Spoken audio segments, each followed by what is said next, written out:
Hello दोस्तों, नमस्कार। मैं हूं सोनू कुमार नागर और आज के हम इस वीडियो में बात करेंगे प्रगतिवाद की। हमारा जो टॉपिक चल रहा है 12th क्लास हिंदी में पद्य साहित्य का इतिहास एवं प्रवृत्ति। इसमें हमारा जो टॉपिक है वो है प्रगतिवाद की विशेषताएं एवं कवि। हमारी जो पिछली वीडियो थी उसमें हमने कवि परिचय को कंप्लीट कर लिया है।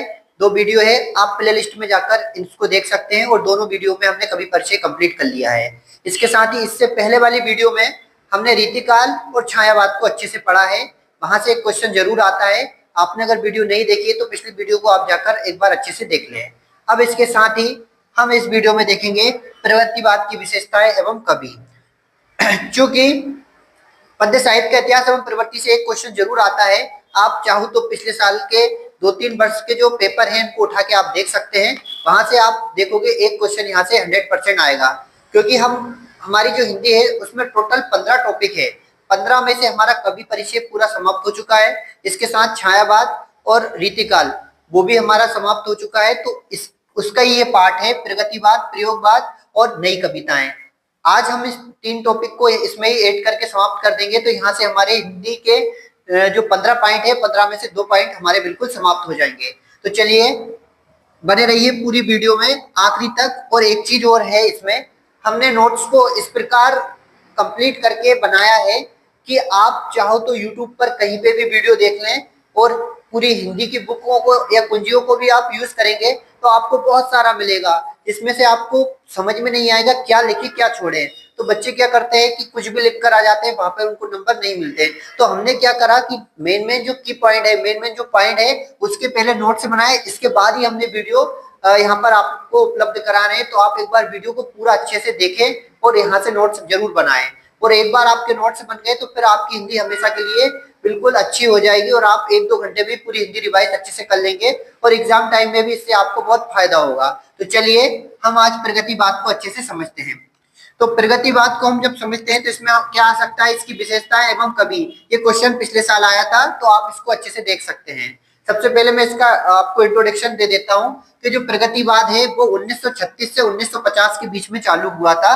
तो इस समय हमारे देश में क्या स्थिति थी, इस समय हमारा देश आजादी की जो अंतिम पड़ाव था उस टाइम पे भारत छोड़ो आंदोलन चल रहा था 1942 में। उसी समय का ये मूवमेंट है प्रगतिवाद। तो इस समय क्या होता है, इसकी एक विशेषता यह है कि इस समय जो भी काव्य रचनाएं होती है इसमें मजदूर और किसान इनके विषय में ज्यादा बात होती है। तो हम इसकी विशेषताओं को समझते हैं। तो सबसे पहली इसकी जो विशेषता है वो क्या है, उत्तर में हम इसकी सबसे पहले विशेषताएं लिखेंगे। आप ये टाइम पीरियड को ना लिख के आए तो भी कोई दिक्कत नहीं है, क्योंकि हर बुक में अलग अलग दिया है। वो मैं आपको समझाने के लिए लिख रहा हूँ। 1936 से 1950 के बीच में है। आप इस टाइम को भूल जाएं, आप डायरेक्ट प्रगतिवाद और विशेषताएं लिखें। तो इसकी जो पहली नंबर की जो विशेषता है वो विशेषता है उस समय जो काव्य में समाज की समस्याओं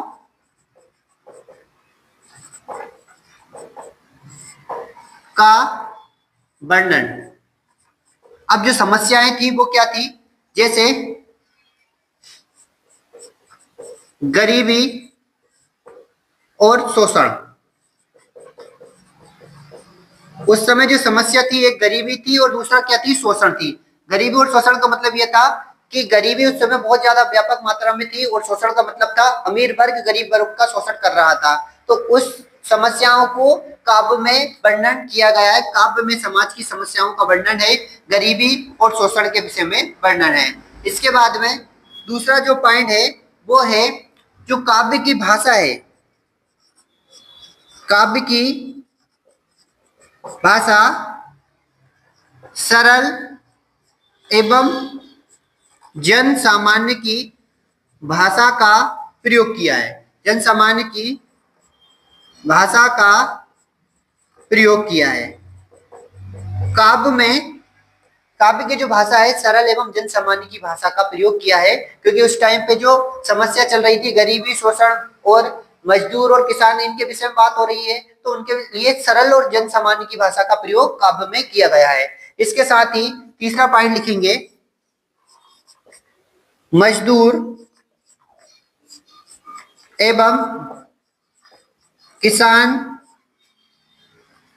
का वर्णन काव्य में। मतलब इसका मतलब ये होता है कि मजदूर एवं किसान का वर्णन विशेष रूप से काव्य में किया गया है। मजदूर और किसान का अगर वर्णन होगा तो ये पूरी की पूरी जो रचनाएं हैं इन्हीं पर आधारित थी ज्यादातर। ठीक है साथियों, ये प्रगतिवाद की 3 विशेषताएं हो गई। चाहो तो इसकी चौथी विशेषताएं और कर सकते हैं। तो हमारी जो चौथी विशेषता है वो है, चौथी विशेषता है मार्क्सवादी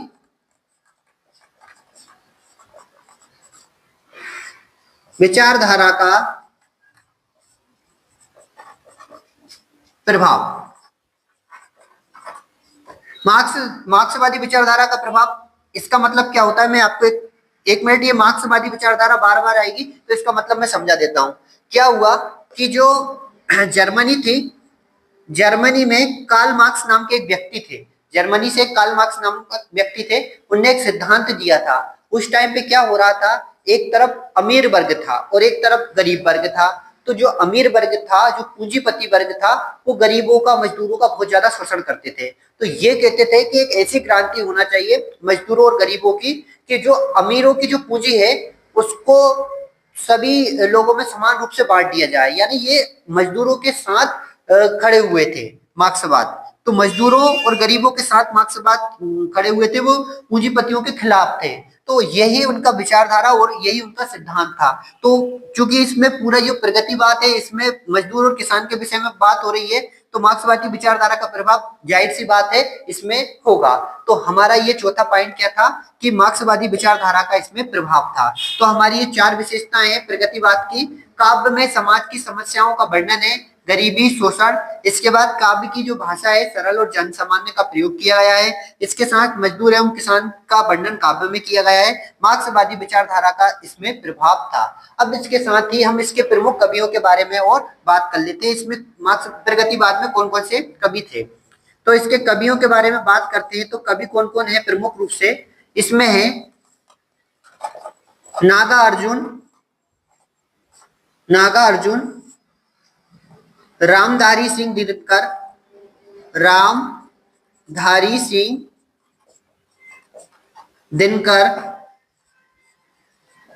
और एक और चाहो तो एक और लिख सकते हो, वो है त्रिलोचन। एक और है त्रिलोचन, नागार्जुन, रामधारी सिंह दिनकर और त्रिलोचन। ये कौन, 3 कवि थे प्रगतिवाद के। तो ये प्रगतिवाद हमारा ये टॉपिक, हमने बिल्कुल इसको सरल और जो मेन पॉइंट है उनके ही नोट्स आपको उपलब्ध करा रहे हैं। तो इसको आप बहुत अच्छे से याद कर लें, ये आपको आखिरी समय बहुत हेल्प करेगा। तो आप चाहो तो इसका स्क्रीनशॉट ले सकते हो। ठीक है साथियों, ये हमारा प्रगतिवाद, ये वाला हमारा टॉपिक समाप्त हो गया। इसके बाद हम बात करेंगे प्रयोगवाद की। तो अब हम इसको, मैं इसको रफ कर देता हूं।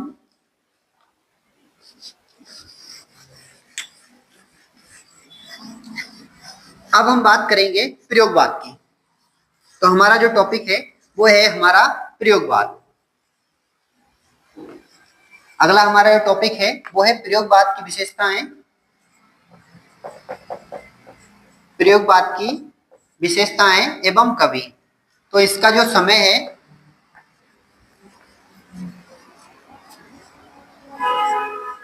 ये प्रयोगवाद की विशेषता। हमारा प्रगतिवाद समाप्त हो चुका है।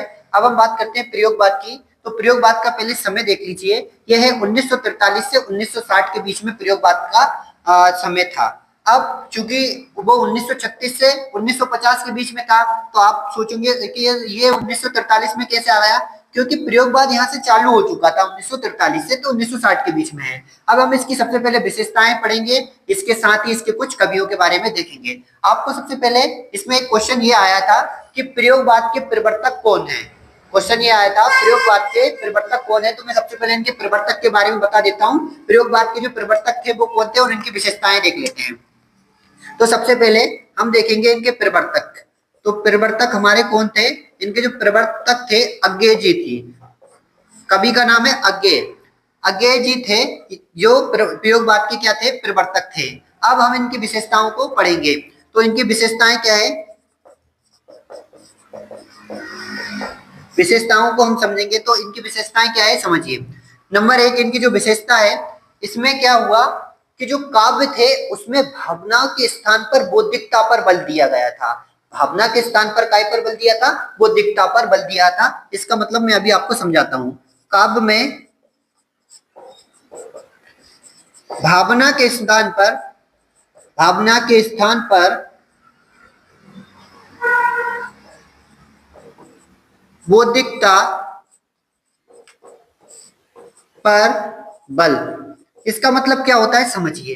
पहले क्या होता था, रिश्ते नाते, माता पिता भाई बहन, इन्हीं की बात होती थी, भावना ही भावना की बात होती थी। पर अब इसके स्थान पर काय की बात होने लगी, बौद्धिकता की बात होने लगी। बौद्धिकता का मतलब होता है कि तर्क की बात होने लगी, कि आप मूर्ख नहीं बना सकते। कोई पहले बहुत कम समय में आपको मूर्ख बना के चला जाता था, पर अब यहाँ पे भावना के स्थान पर काय की बात होने लगी, बौद्धिकता की बात होने लगी, यानी तर्क की बात होने लगी। इसके साथ ही दूसरी विशेषता यह है, काव्य में नई शैली तथा नए प्रयोग का प्रयोग होने लगा, नए प्रयोग का उपयोग होने लगा। काव्य में नई शैली तथा नए प्रयोग होने लगे। क्यों? क्योंकि अब आप देखोगे कि 1947 के बाद हमारा देश आजाद हो चुका था, तो हम अंग्रेजों के जो गुलाम थे वहां से मुक्ति मिल चुकी थी। अब हम स्वतंत्र हो चुके थे, तो अब हमारे जो काव्य हैं वो भी नई शैली और नए प्रयोग इसमें उपयोग होने लगे थे हमारे काव्य में। तो ये हो गया हमारा प्रयोगवाद की दूसरी विशेषताएं हो गई। इसके बाद में तीसरी हम इसकी विशेषताएं क्या है वो समझिए। क्योंकि इसमें हमारा देश आजाद हो चुका था, तो नई शैली, नए प्रयोग, ये सारी चीजें हो चुकी थी। अब इसके बाद में अगला है हमारा व्यक्तिगत अनुभव एवं आधुनिक सोच। व्यक्तिगत अनुभव एवं आधुनिक सोच, क्योंकि हम अब स्वतंत्र रूप से सोचने लगे थे, तो हमारे अनुभव व्यक्तिगत और आधुनिक सोच का प्रयोग काव्य में होने लगा था। प्रयोग काव्य में किस चीज का प्रयोग होने लगा था? व्यक्तिगत अनुभव और आधुनिक सोच का प्रयोग काव्य में होने लगा था। ये हमारा प्रयोगवाद, ये तीसरी विशेषताएं हो चुकी है। अब इसके बाद एक और चाहो तो इसकी एक और विशेषता लिख सकते हो, वो है भाषा। भाषा और इसकी संरचना में क्या हो चुका था? बदलाव हो चुका था। तो इसमें है भाषा एवं संरचना में, भाषा एवं संरचना में बदलाव, भाषा एवं संरचना में, भाषा एवं संरचना में बदलाव, ये इसकी चौथी विशेषता हो चुकी है प्रयोगवाद की। तो काव्य में भावना के स्थान पर बौद्धिकता पर बल दिया गया है। इसके साथ नई शैली और नए प्रयोग किए गए हैं। व्यक्तिगत अनुभव और आधुनिक सोच का क्या हुआ है? काव्य में प्रयोग हुआ है। इसके साथ भाषा एवं संरचना में भी बदलाव आ गया प्रयोगवाद में। तो ये हमारी प्रयोगवाद की विशेषताएं हो चुकी है। ये बहुत ही इंपॉर्टेंट क्वेश्चन है, हो सकता है इस बार एग्जाम में आ जाए, तो आप इसको एक बार अच्छे से कंप्लीट कर लें। इसके साथ ही अब इसके कुछ कवि हैं, उनके विषय में भी हम लिख दें। पहले आप इसके एक बार नोट्स या स्क्रीनशॉट ले सकते हैं। अब मैं इसके कवियों के बारे में बताता हूँ, इनके कौन कौन कवि थे। तो अब हम इनके कवियों के बारे में बात करेंगे प्रयोगवाद के। तो सबसे पहले जो इसके प्रवर्तक है वो है अज्ञेय जी। तो पहले कवि इसके अज्ञेय जी ही है। तो पहले इसके कवि के बारे में बात करेंगे। तो कवि है नंबर 1 अज्ञेय जी। नंबर 1 कौन है? अज्ञेय जी। नंबर 2 पर है शमशेर बहादुर सिंह, ये इसके कवि हैं प्रयोगवाद के। अज्ञेय जी दूसरे हैं शमशेर बहादुर सिंह, ये इसके 2 कवि हो चुके हैं। ये हमारा प्रयोगवाद भी यहाँ पर समाप्त हो चुका है। इसके बाद हम तीसरे और आखिरी ये टॉपिक है इसका, और देखते हैं क्वेश्चंस किस प्रकार से आया है। तो ये आ सकता है हमारा, वो है आखिरी क्वेश्चन है इस टॉपिक का, नई कविताएं। नई कविता की विशेषताएं एवं इसके कवि के बारे में देखेंगे। तो हमारा अगला क्वेश्चन है नई कविता। हमारा अगला और आखिरी टॉपिक है वो है नई कविता की विशेषताएं। तो अब इसको हम अच्छे से समझ सकते हैं कि ये नई कविता की विशेषताएं क्या है। क्योंकि हमने इसको पीरियड बाय पीरियड समझा है, तो आखिरी में आके नई कविताएं लिखने लगी। तो अब नई कविता की विशेषताओं को हम अच्छे से समझते हैं, तो इसकी विशेषताएं क्या क्या है उसको हमको समझना है। तो सबसे पहले हम हेडिंग डालेंगे नई कविता की विशेषताएं। विशेषताओं में नंबर 1 जो विशेषता है वो है काव्य में जीवन के प्रत्येक क्षण को सत्य ठहराया गया है। काव्य में जीवन के प्रत्येक क्षण को क्या ठहराया गया है? सत्य ठहराया गया है। इसके साथ ही नंबर 2 आधुनिक जीवन की समस्याएं। आधुनिक जीवन की समस्याएं। आधुनिक जीवन की समस्याएं क्या है? जैसे तनाव, अकेलापन, शहरी जीवन। क्योंकि इस समय जब देश आजाद हो चुका था तो उस समय लोग शहरों में जाके बसने लगे थे, शहरों में रोजगार मिलने लगा था। तो उस समय शहरों में रोजगार तो मिलता था पर बहुत सारी समस्याएं भी चालू हो गई थी, क्योंकि लोग गांव से जाके शहर में बस जाते थे।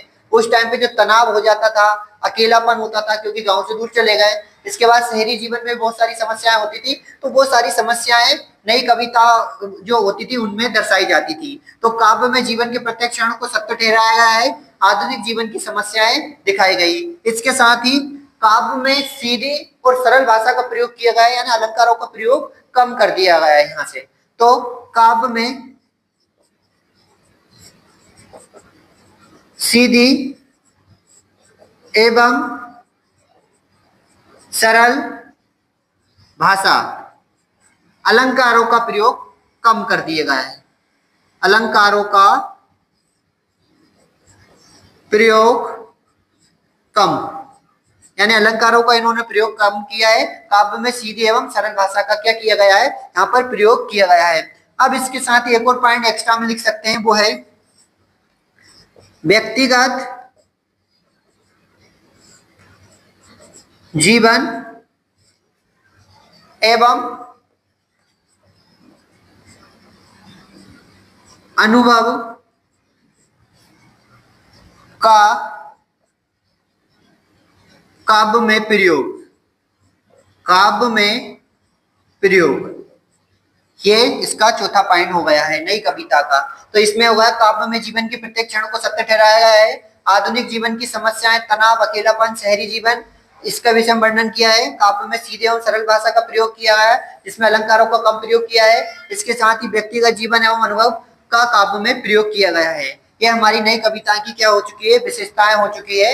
ये क्वेश्चन बहुत इंपॉर्टेंट है, ये अभी नहीं आया है, हो सकता है इस साल ये क्वेश्चन पेपर में आ जाए। तो आप इसकी नई कविता की विशेषताओं को बहुत अच्छे से कंप्लीट कर लें। ये आज का हमारा ये वाला टॉपिक भी कंप्लीट हो चुका है।